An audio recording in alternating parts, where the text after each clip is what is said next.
Hi folks, and welcome to another beer review with Added Mess. I'm actually currently sorting out clothes to put on Vinted because I want to make a bit of money off clothes that are way too small for me or make me look like an even bigger twat than I already am.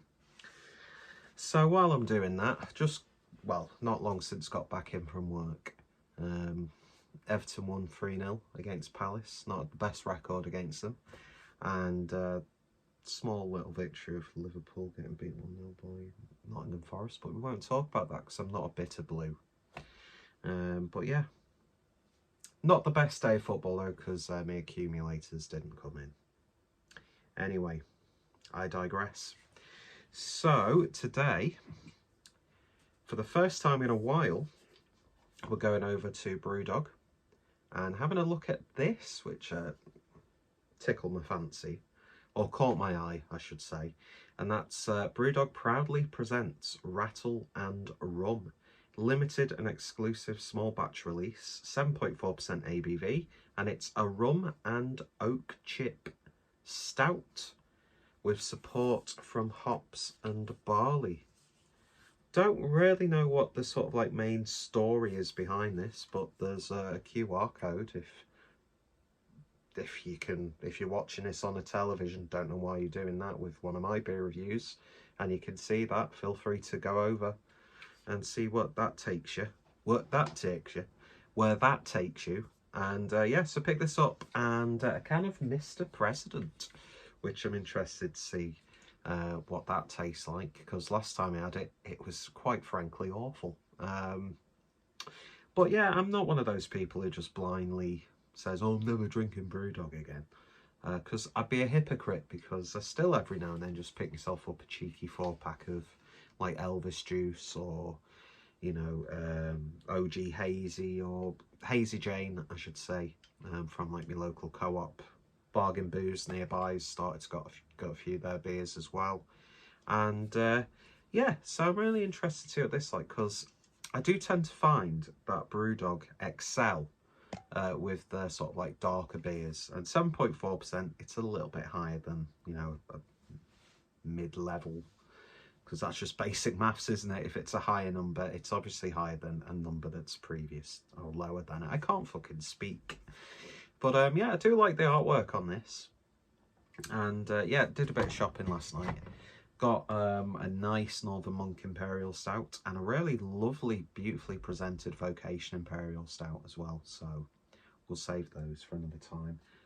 And while I was out, went to Aldi, quick diversion, and Adam from Mersey Beers gets a lot of mentions on this channel, and it's more praise for that boy, because a little while ago he introduced me to Aldi's Snack Right version of basically Snyder's pretzel pieces, and I tell you what, absolutely wonderful. I love the jalapeno pretzel pieces, although jalapeno never agrees with me. But, you know, what doesn't kill you and you enjoy, carry on consuming. I've just made up a saying. And yeah, they were reduced to 69p, so I bought 5 packs, so I'm well stocked.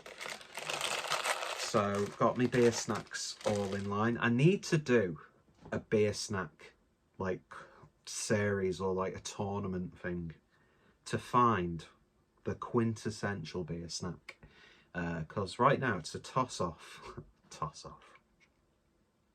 It's a toss-up. Clearly got something on my mind. Toss-up between Snyder's or Snack Right jalapeno pretzel pieces, Scampi fries, or there's like a posh hipster version that you can pick up in Asda, which I can't remember who makes them, pork pie, pickled egg, and what else? Pretzel. So there's a vast array of varying beer snacks I like to have whilst having beer. You can go full ponce and have a cheese and cured meat board. So I think I need to do sort of like what I did and need to carry on with like the bitter series and stuff like that, because people have been asking for some reason for more, not only more content in general from me, but more food related content. So who knows, we'll see. Probably will completely disregard that anyway. Moving swiftly back on to the beer, got brand appropriate glassware, and if you want some cheap merchandise you can get, I think Asda's got BrewDog merchandise and Tesco's has got BrewDog merchandise. Even like very specific like punk IPA Halloween apparel. And I picked this up from Tesco's as well. Friday the 13th t-shirt. I'm going to my first ever horror convention tomorrow as well. So I'm not going to be really drinking too much because I don't want to shit myself on the drive to the convention. I don't have to talk absolute nonsense in these reviews. And there's definitely a smell coming from this beer. Sort of like a very, very, very faintly sickly sweet aroma. So I've seen a few people review this already because it's been in Tesco's for a little while. But I don't know what people are thinking about this beer. Do you know what I mean? So... not that my opinion adds any sort of weight to any sort of situation. But head dissipated really quickly. It's definitely got a little bit of like an oiliness about it, especially for its ABV. Head dissipated, I think I've just said that head dissipated. I don't know. It's a really sort of like dark, intense brown. Looking very nice, little film on the top of the beer. So let's see what we get off the nose. Oof. Well, I'm definitely getting like this sort of like sweet vanilla-like flavour. Rum. Does it smell like rum? I would go check because I've got a bottle of Dead Man's Fingers dark spice rum, which I've had one drink of. Like every spirit that I buy, I think, oh, do you know what? I'm going to start building up a nice sort of like collection of alcohol to just every now and then take a dip into. But I never really do it. For some reason, when I was in my overdraft a few months ago, thought it'd be a really sensible idea to buy myself a bottle of Maker's Mark. Had a couple of drinks, but that was to sort of like toast my late stepdad whilst the Rangers were in good form. But and ever since then, I've not really touched a drop of it. I don't know, it's got those sort of like spicy notes. And I'm thinking now, because like Captain Morgan's and Coke used to be, whenever I go to like someone's house for a few drinks or like a house party, family party sort of thing, my sort of go-to would be to take a big bottle of like Pepsi Max, bottle of Captain Morgan's, and that would be my alcohol for the evening. So I am getting slight sort of it's taking me back to my rum and coke days. And do you know what? It even smells like a rum and coke the more I'm thinking about it. Am I getting any sort of the oak chips coming through on the nose? Not really. There's like a very slight fruity port sort of element to it. Had a bit of a port phase. Don't really touch it as much now. It smells nice, but it's very rich. It's very rich on the nose. And there's a real sort of sweetness to it. It's settling nicely in the glass. It's smelling like it's a lot heavier than 7.4%, but it's not boozy, if that makes sense. It's got like a bit of weight to it on the nose. Talking a lot about weight in this video, aren't I? I've got body dysmorphia, so anyway, no, I don't joke about stuff like that. Anyway, let's give it a taste. Cheers. I'm scum, essentially, and not in the fucking tedious Idols sort of way. By the way, how shit are Idols? Cheers. And it annoys me that they released an album called Brutalism, because I fucking love Brutalism. And the lead singer from Idols posted a photo on Instagram. I'm meeting James Murphy from LCD Sound System, and I'm like, oh, just get to fuck. Scottish connection, BrewDog. Cheers.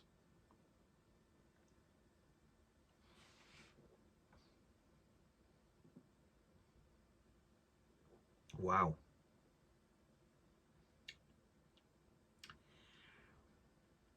That's a very intense, flavourful beer.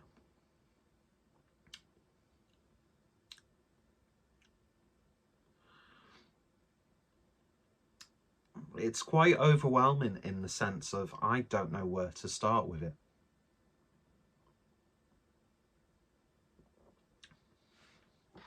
First thing I would say, there's this like sort of mixed spice and intense like woody oaky flavour straight up front.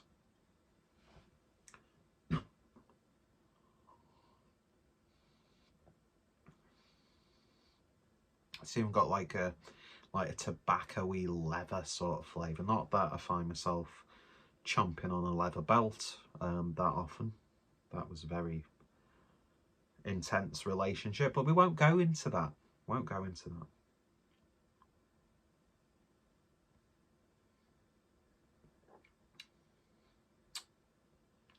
There's a little bit of sweetness there.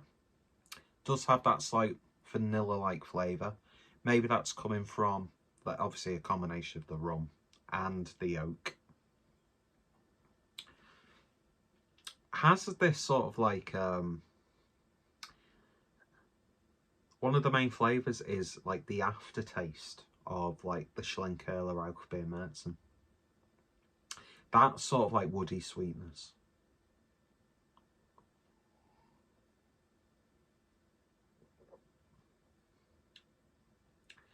And then towards like the back end, you get these like candied, almost Belgian-like fruit characters coming through. It's a really robust and complex beer. It really, really is. Definitely has a bit of oiliness to it in terms of the body. Medium mouthfeel. You know, nothing really to like write home about, but it handles and like embodies those flavours. Is embodies the right word? I don't know, it just sounds good. Really nicely actually. So the body is just right for the beer. Very oily though, which I do like.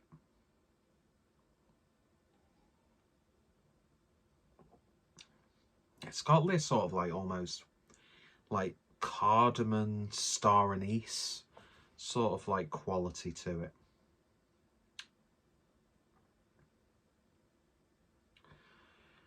And I am getting rum. I am. I don't know how they've incorporated that. Would they have they just like used like the sort of spice blend you get? I mean, I'm just assuming that it's based on like a dark rum because hey, it's a dark beer. God, I remember some horrific hangovers due to Martini Rosso. Jesus.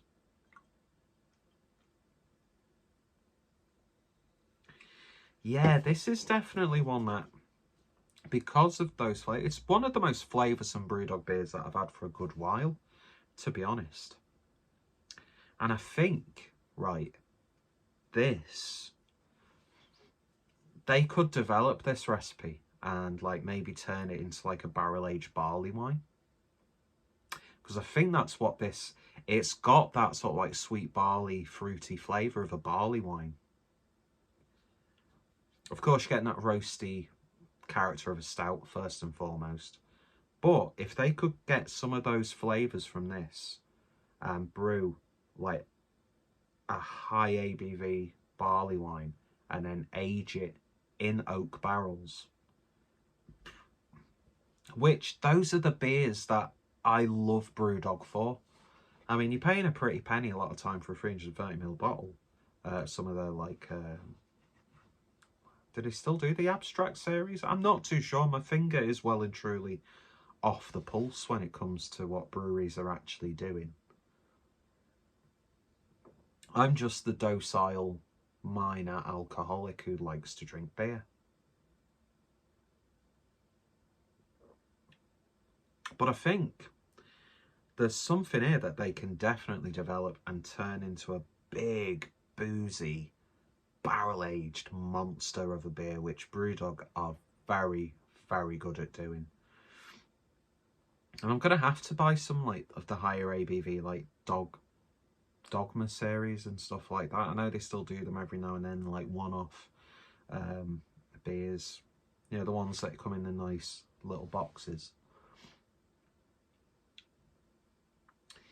That being said, I think that's very brave and risky to put a beer like that in supermarkets.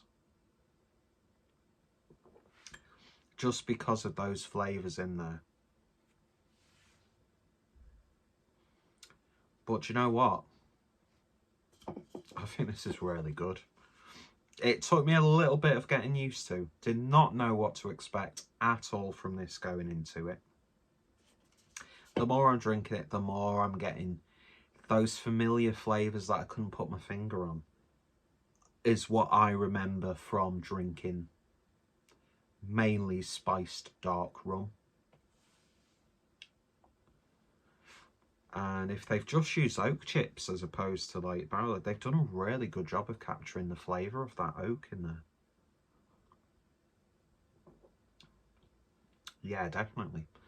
I mean, this is one of those beers that I could happily see myself as we get more towards Christmas. You know, when you sort of like make a big thing of the beers that you want to drink over Christmas. A little bit higher ABV, nothing too major. But get a few cans of this and just drink on those sort of like cold winter nights. You've got all your Christmas decorations up and there's like that sort of like really nice ambience in the house with the orangey lights and things like that. I'm such a romanticist, but I am ridiculously single. But hey ho, it is what it is. And what this is, it's actually a really damn good beer. I'm really impressed with that. Something different and unique about it. And I think BrewDog have done a really good job with it.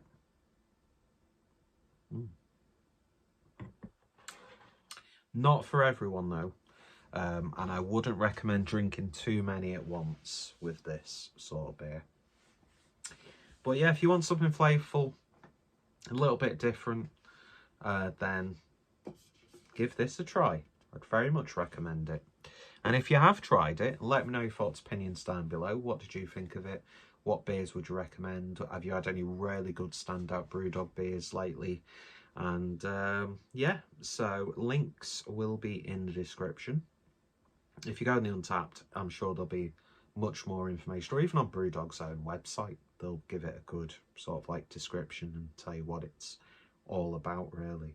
But they are making a big thing about it being like a limited and exclusive small batch release.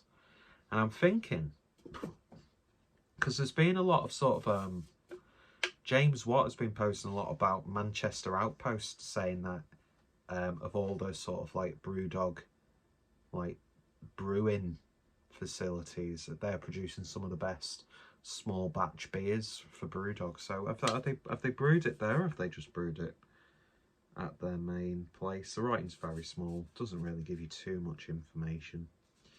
But yeah, absolute winner for me, and I'm going to enjoy the rest of that. And I don't think it's going to really complement jalapeno pretzel pieces too much, but hey ho, it is what it is. And I've said that way too many times. So yeah, cheers for watching. Can't believe you've sat for a 20-minute video, and you all take care, stay safe, and I shall see you later. Bye.